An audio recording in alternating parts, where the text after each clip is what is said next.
Bonjour, le cœur de chair divine.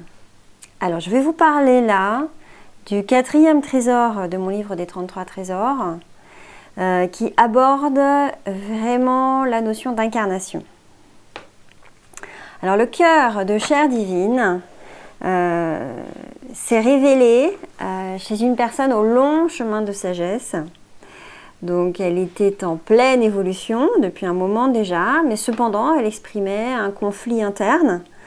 Et grâce à une pratique particulière de détoxification qu'elle avait abordée récemment, qu'elle avait amorcée récemment, elle s'est sentie libérée dans son abdomen, mais cependant elle a senti qu'elle gardait les toxines partout dans son corps. C'est-à-dire qu'il y avait eu une dissolution depuis l'ancrage principal de choses qu'elle avait à détoxifier, mais pas vraiment une élimination. Alors on a commencé par scanner son corps physique et nous avons rencontré sa principale ressource. Il s'agissait d'un cœur en plein d'amour, parfaitement réalisé, parfaitement connecté à elle-même et de ce fait parfaitement connectée à la source. Nous l'avons nommé cœur de chair divine. Il s'agit de son organe physique parfaitement incarné dans la matière, et dans la matière humaine bien sûr, et possédant de ce fait toutes les informations nécessaires au fonctionnement optimal du corps humain. Il est, ce cœur de chair divine, parfaitement et très précisément harmonisé aux informations justes du corps humain, du cœur humain, réalisant ainsi également l'interface parfaite avec la source. Alors, on est entré en chemin de résolution par rapport à son souci de détox qui ne se faisait pas complètement. Et donc, on a procédé aux soins qui consistait à traiter les toxines présentes dans tout son corps par une connexion interne des zones explorées avec cet élément parfait qu'elle avait en elle qui était son cœur. Quand on utilise comme ça, c'est effectivement le fonctionnement de tous les trésors de ce livre et de toutes les ressources que l'on a, c'est qu'à partir du moment où on diffuse la cohérence qui est présente dans ces ressources accomplie, parfaite, parfaitement connectée, très cohérente, on diffuse cette cohérence dans les zones que l'on veut réharmoniser et on va bénéficier de cette puissance de régulation, d'équilibre. Et ça va même au-delà de l'équilibre. C'est pas un équilibre qui va fonctionner par compensation, c'est une réelle harmonisation. Donc c'est pendant ce soin, zone après zone, que nous avons compris que les toxines, qui ne sont finalement qu'un support d'information, révèlent le conflit réel sous-jacent. Il s'agit en réalité, au fond d'elle-même, la problématique qu'elle est venue traiter finalement, c'était en réalité d'ajuster les informations de fonctionnement de la matière de son corps aux justes données de base. C'est-à-dire retrouver la résonance parfaite, les fréquences parfaites de la matière du corps humain. Alors, ce qui lui est arrivé, c'est que forte de sa volonté de s'incarner totalement dans le but de réaliser ce mariage des fréquences les plus basses avec les fréquences les plus hautes, je vous expliquais, c'est quelqu'un qui était vraiment sur un beau chemin d'évolution et qui finissait, comme pas mal de gens qui se mettent sur ce chemin-là, à devenir très perché. Mais justement, elle avait pris conscience de ça et elle s'est dit, moi je veux réaliser cette prise de conscience, cette connexion à la source, cet éveil spirituel, mais je veux le réaliser tout en restant incarné, tout en restant dans mon corps, en ne négligeant pas cet aspect de son âme. Ainsi, pour retrouver l'unité originelle, c'est-à-dire ce mariage des fréquences les plus élevées avec les fréquences les plus basses, elle était en train d'ajuster ses propres fréquences sur des matières encore plus denses que notre corps physique, que notre corps de chair, sur des matières encore plus denses qui existent dans notre environnement, et particulièrement sur celle des rochers. C'est-à-dire qu'elle s'identifiait inconsciemment en tant que corps de matière à la densité des rochers. C'était particulièrement visible sur les rotules. et les chevilles qui commençaient vraiment à se prendre pour des cailloux et nous les avons, elle les a assimilés à ce rocher parce que pour elle c'était dur et puis solide comme des cailloux. Alors elle a pris conscience à ce moment-là que la matière de l'os est bien plus légère que la pierre. Elle est solide grâce à sa structure, pas forcément grâce à une forte densité. Elle est grâce à sa structure fibreuse et elle intègre, cette structure lui permet d'intégrer de multiples canaux d'information fonctionnant grâce à l'interface du cartilage et se situant quant à lui à la fois sur le plan physique et sur le plan énergétique. Et on va voir sur le plan mémoriel, etc. Donc elle a ainsi pu, grâce à sa propre ressource, le cœur de chair divine, intégrer totalement les distinctions subtiles entre les différentes matières et éléments sur Terre, pour ainsi s'ajuster avec précision à la vibration adaptée et aux informations utiles au bon fonctionnement du corps humain. Cette tendance vers laquelle elle penchait, pour son cas particulier, s'explique très bien, et en partie par des mémoires d'expérience très liées aux élémentaux de la nature et aux lieux sacrés associés à des rochers ou à des pierres particulières. Il s'agit pour elle de vie ancienne où elle a effectivement été certainement liée à des élémentaux des pierres, des élémentaux de la nature, et donc elle avait décidé pour elle c'était un lieu de confort, c'était un lieu serein, c'était une densité qu'elle connaissait et c'était pour elle le symbole de l'incarnation physique terrestre. Voilà. Bon, maintenant en tant qu'humaine, bien sûr, il a fallu qu'elle se réajuste. Ce soin achevé, nous avons connecté cette ressource du cœur de chair divine à tous ces autres corps subtils, donc pas seulement le corps physique et le corps énergétique, également aux autres, le corps des émotions, le corps des mémoires, le corps de la communication. Et nous avons rencontré, en se baladant comme ça dans tout son champ informationnel, nous avons rencontré son animal totem, qui était un aigle, et qui était là en attente de cette résolution, de cet ajustement pour des missions de prise de conscience futures. Et il était comme ça aperçu en plein vol dans son corps de mémoire pour transmettre cette capacité d'ajustement à la parfaite fréquence humaine à tout son environnement.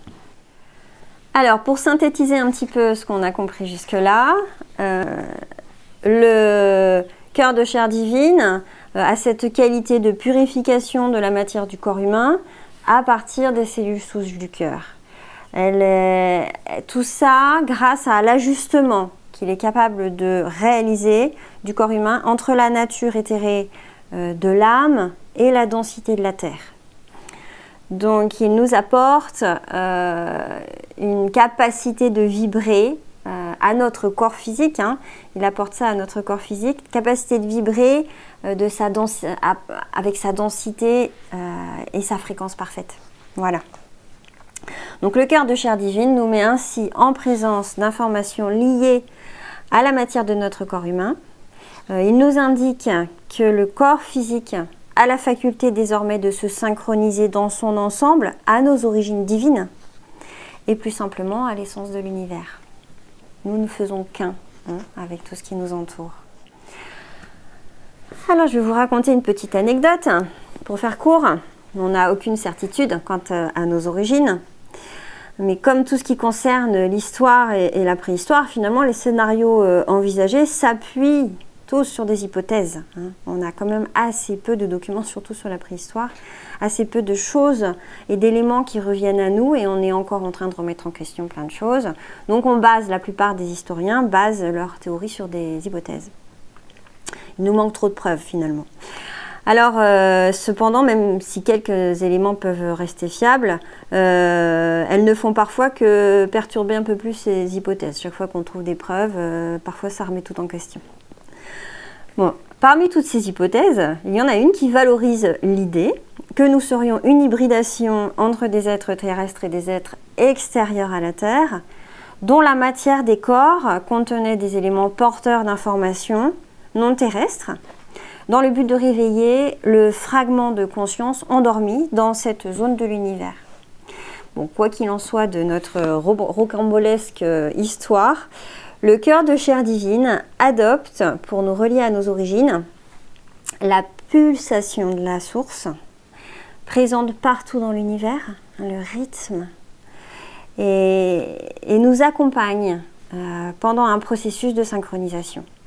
Il s'agit là d'une profonde reconnaissance de l'unité que forme la totalité de la création. Donc c'est vraiment un trésor particulier dans ce chemin vers la réunification.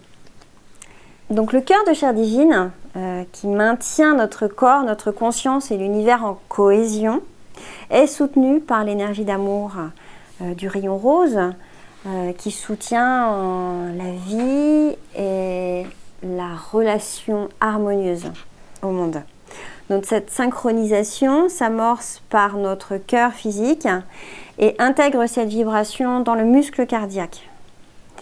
Puis transmet les informations de purification vers toutes les parties du corps grâce à nos fluides, et notamment le sang bien sûr, pour opérer une synchronisation interne qu'il va ancrer dans tout ce qui constitue la structure de notre corps. Le cœur est en effet un émetteur de phonons, qui sont des sons, d'électricité et du rythme général du corps, comprenant des informations bien plus subtiles que le simple rythme cardiaque, que le simple pouls. On sait d'ailleurs que le pouls contient énormément plus d'informations que le rythme. Ce trésor placé entre vos mains signifie qu'après être entré en communion et en communication avec votre corps, comme vous l'avez fait par exemple avec l'anneau de guérison, et avec tous les composants du corps, y compris par exemple les fragments mémoriels, après avoir élargi votre conscience de vous-même jusqu'à vos cellules, parce qu'on parle bien ici de lien entre l'âme et l'incarnation, vous êtes maintenant disposé à considérer votre corps comme aussi sacré et divin que votre âme. Ce corps est en effet constitué des éléments de l'univers, quoi d'autre de toute façon. Et d'où qu'ils viennent, et tout dans l'univers est issu de la conscience source. La pertinence de ce trésor se trouve dans l'organe qu'il investit, le cœur, qui est l'organe de tri le plus important. Et sa valeur ici réside dans ce choix qu'il assume, ce choix d'entrer dans l'ère de la réunification et de retrouver l'unité. Vous pouvez l'utiliser très régulièrement et vous pouvez progressivement sortir de l'ombre des parties physiques qui renfermaient des données obsolètes. Donc vous êtes dans un éclairage par cet ajustement des fréquences et vous allez ainsi pouvoir détoxifier et éliminer également des données qui sont dégradantes, qui sont limitantes, qui sont obsolètes. Donc il s'agit d'un nettoyage, d'une purification qui va alléger votre présence et vous permettre de vous adapter aisément au nouvel éclairage de notre époque. Ça compte pour n'importe quelle situation dans laquelle vous êtes. Le cœur est réellement un organe d'interface et c'est celui qui est capable d'accueillir sans jugement, d'accueillir confortablement n'importe quelle information et d'être capable de vous adapter et de vous synchroniser. Ça ne veut pas dire qu'il s'agit de entièrement se remettre sous la souveraineté d'autre chose. Il s'agit d'intégrer les informations, de tout accueillir et de réaliser une symbiose harmonieuse avec. Donc ça convient aussi pour tout un tas de situations dans lesquelles on a peut-être des difficultés à s'adapter. Alors le mudra que l'on peut utiliser pour utiliser ce trésor et puis accompagner la méditation ou le mantra. Alors le mudra est le suivant. Vous posez vos doigts les uns contre les autres, comme ceci, et vous l'orientez sur votre cœur. Voilà, comme ceci. Et vous l'orientez sur votre cœur. Voilà. Vous êtes dans un état d'accueil, de synchronisation et de symbiose parfaite. Le mantra que vous pouvez dire avec, c'est « Mon cœur est l'émanation de mon âme fluide et incarnée sur cette terre. » Merci.